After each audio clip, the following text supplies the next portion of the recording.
जीते जी स्वर्ग नरक देखा है किसी ने? अरे स्वर्ग नरक देखने के लिए तो मरना पड़ता है गुरुजी। गुरुजी गुरुजी चलो एक बात आपको बता देता हूं, याद आ गई, बहुत सुंदर कथा है। सावधानी से इधर देखो, पहले भागवत जी की ओर देखो सब लोग हैं। एक पंडित जी के यहाँ कई बालक पढ़ा करते थे। पहले ब्राह्मणों के आश्रमों में पढ़ते थे, बटुक ब्रह्मचारी बालक गुरुकुल में पढ़ते थे कि नहीं? हाँ, बहुत बालक पढ़ते थे। तो पंडित जी के यहाँ एक जो अपने केवट भैया होते हैं ना, नाव चलाने वाले, उनका एक बालक उनके आश्रम में गैया की सेवा करता था। पंडित जी महाराज सत्य घटना बता रहे हैं ये आपको, दक्षिण की बताई महात्मा ने, दक्षिण की घटना है भारत की। ब्राह्मण के उस आश्रम में अनेक बालक पढ़ते थे, वो केवट का बालक भी सेवा करता था।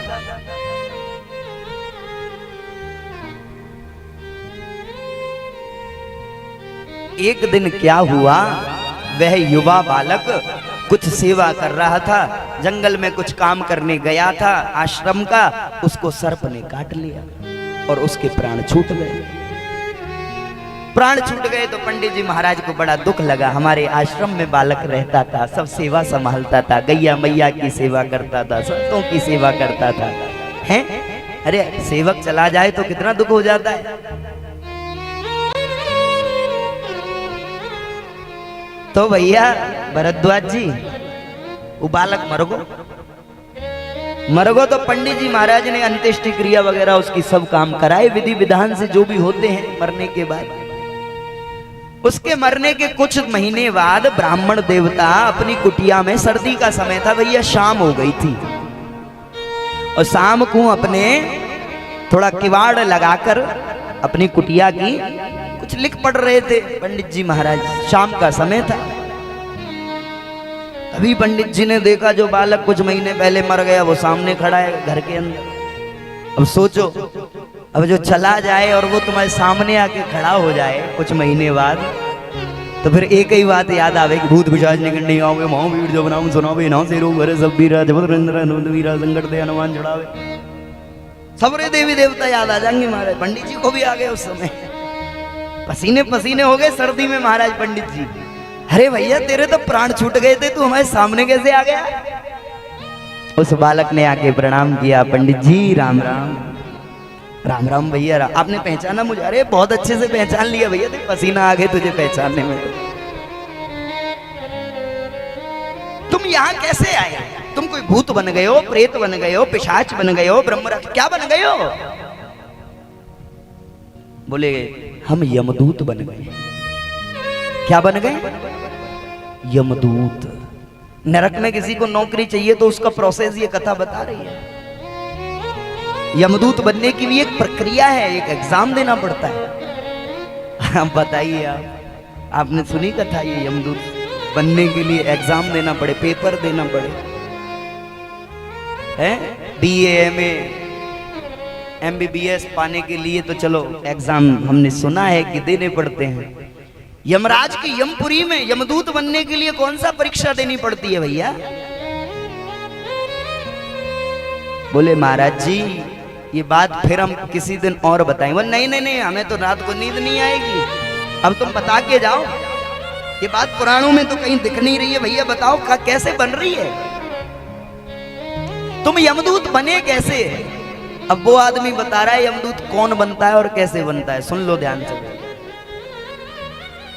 बोले ठाकुर जी बहुत कृपालु हैं, और वह कृपालु श्याम सुंदर जीव को 84 लाख योनियों में से निकालकर अंत में मनुष्य देह देते हैं और कहते हैं जाओ धरती पर, मैं तुम्हें मनुष्य की देह देकर भेज रहा हूं। खूब भजन करना, खूब साधना करना, खूब भगवान का नाम लेना, जिससे कि आप इस 84 लाख योनियों के चक्कर से कट जाओ। लेकिन आदमी क्या करता है? यहाँ के भजन करता है क्या? है?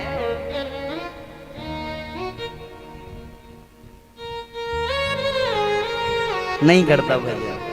आज आप माता देवहूति और भगवान कपिल की संवाद में सुनेंगे कि बालक जो पेट में रहता है उसकी यात्रा कैसे होती है 9 महीने तक की। हमारे पुराणों में हर बात लिखी है,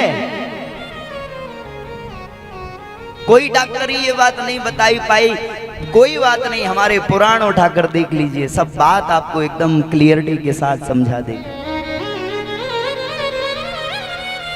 वो कहता है कि जब जीव संसार में आता है और भजन नहीं करता, पाप करके फिर चला जाता है, तो पाप करने के बाद वो कहां जाएगा? नरक जाएगा।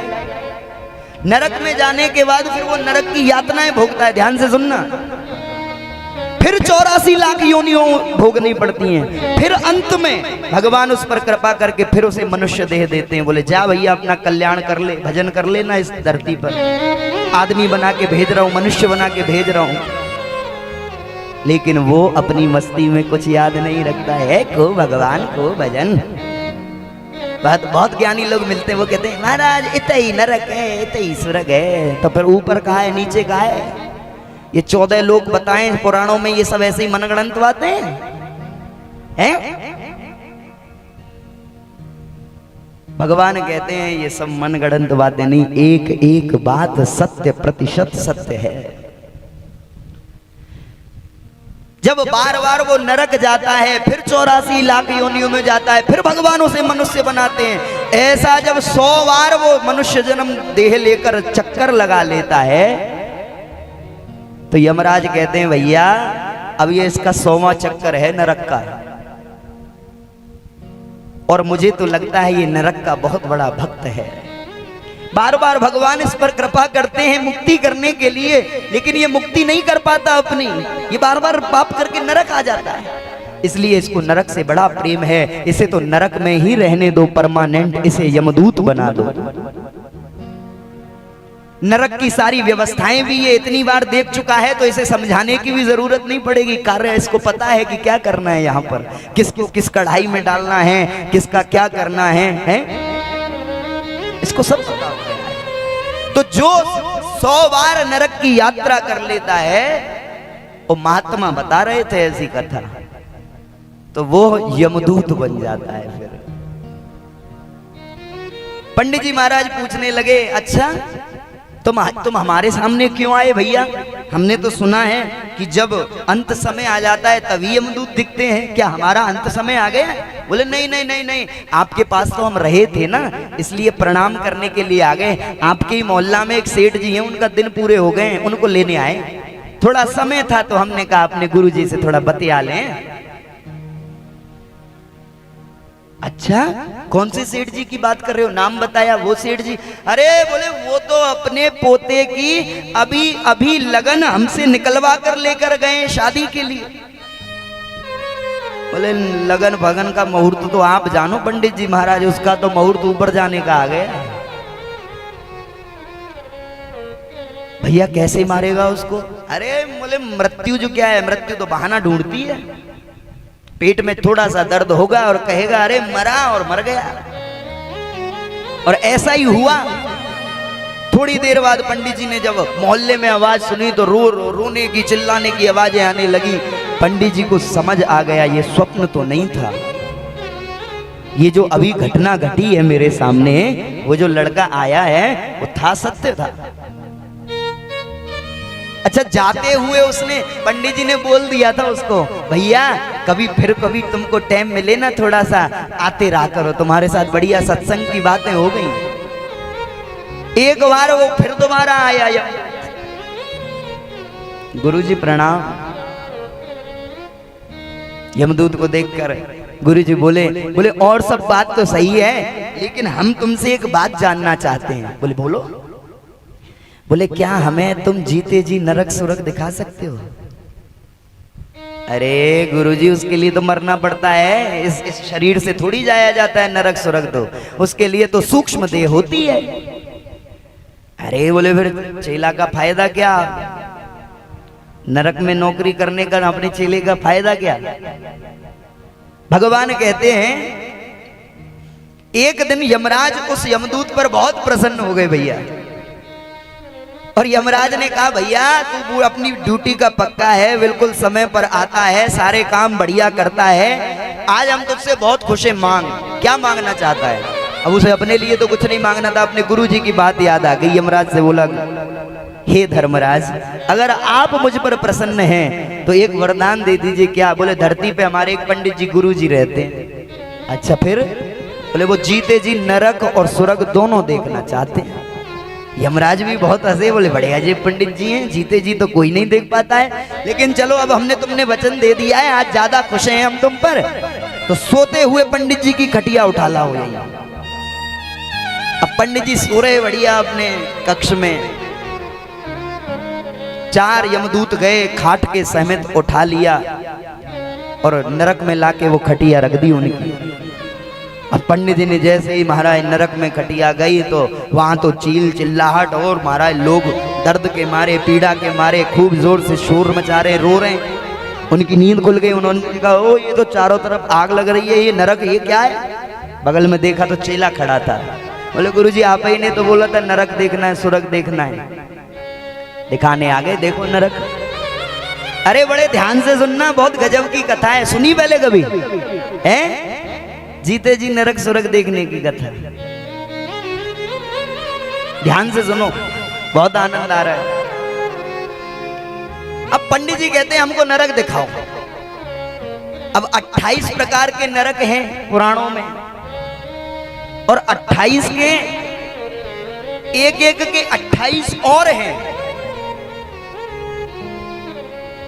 अलग अलग नरकों में अलग अलग पापियों को अलग अलग यातनाएं पीड़ाएं दी जा रही हैं। पंडित जी महाराज तो रोने लग गए, अरे भैया ये दृश्य हमसे नहीं देखा जा रहा है, हमें तो यहां से ले चलो बस। जाते जाते पंडित जी बोले अपने को तो नरक आना नहीं है। बोले यमदूत हंस पड़ा, महाराज आना तो आपको भी पड़ेगा।